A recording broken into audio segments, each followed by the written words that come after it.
सावन सोमवार व्रत कथा। सावन सोमवार की यह है व्रत कथा।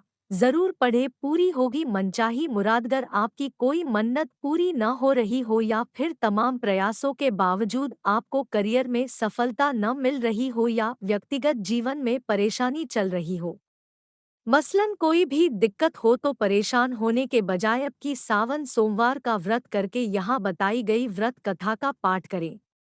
मान्यता है कि सावन सोमवार के दिन अगर व्रत रखकर इस कथा का पाठ किया जाए तो जातकों की मनचाही मुराद पूरी हो जाती है। एक साहूकार था जो भगवान शिव का अनन्य भक्त था।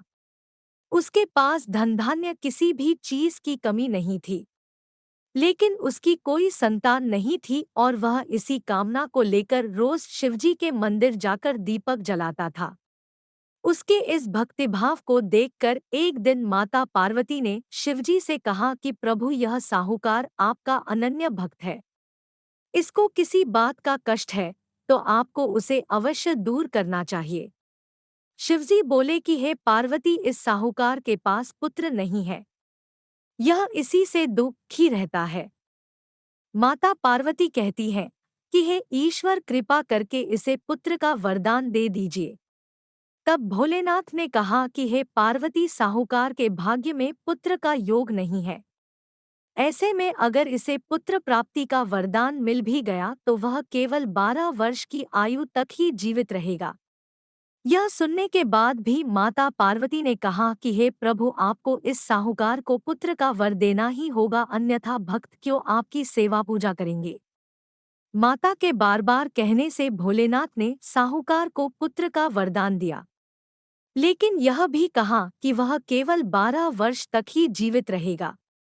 साहूकार यह सारी बातें सुन रहा था, इसलिए उसे न तो खुशी हुई और न ही दुख। वह पहले की ही तरह भोलेनाथ की पूजा अर्चना करता रहा। उधर सेठानी गर्भवती हुई और 9वें महीने उसे सुंदर से बालक की प्राप्ति हुई।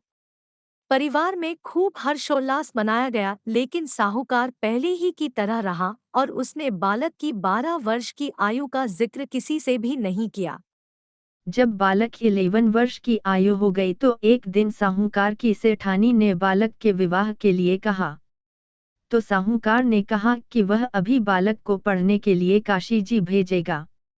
इसके बाद उसने बालक के मामा जी को बुलाया और कहा कि इसे काशी पढ़ने के लिए ले जाओ और रास्ते में जिस भी स्थान पर रुकना वहां यज्ञ करते और ब्राह्मणों को भोजन कराते हुए आगे बढ़ना। उन्होंने भी इसी तरह करते हुए जा रहे थे कि रास्ते में एक राजकुमारी का विवाह था।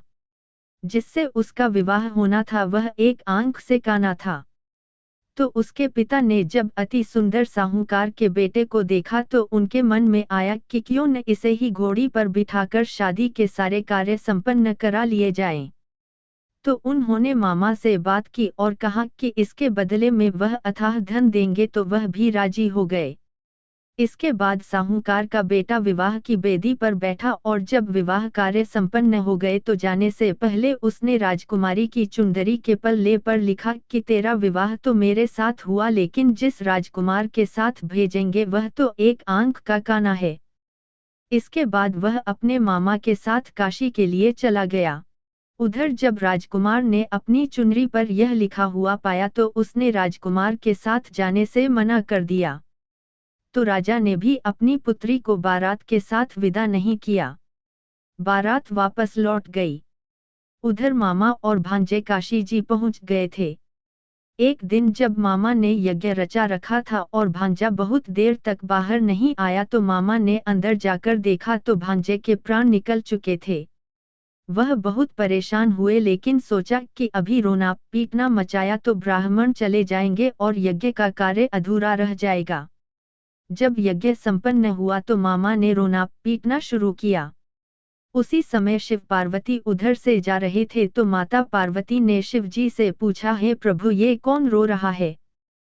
तभी उन्हें पता चलता है कि यह तो भोलेनाथ के आशीर्वाद से जन्मा साहूकार का पुत्र है। तब माता पार्वती कहती हैं कि हे स्वामी, इसे जीवित कर दे, अन्यथा रोते रोते इसके माता पिता के प्राण निकल जाएंगे। तब भोलेनाथ ने कहा कि हे पार्वती, इसकी आयु इतनी ही थी सो वह भोग चुका।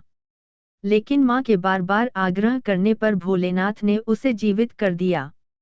लड़का ओम नमः शिवाय करते हुए जी उठा, और मामा भांजे दोनों ने ईश्वर को धन्यवाद दिया और अपनी नगरी की ओर लौटे।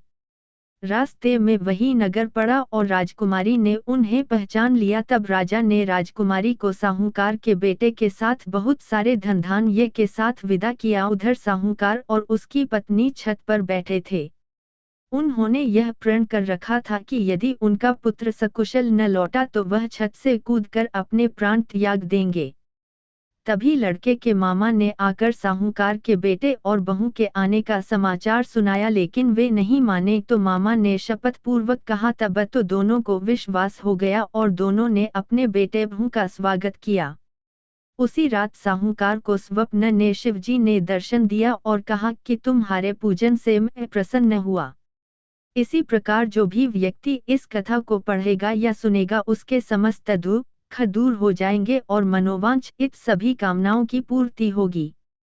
और ऐसी ही कथा सुनने के लिए देखते रहें आपका अपना YouTube चैनल ADHYATMI के ज्ञान 1392। धन्यवाद। राधे राधे।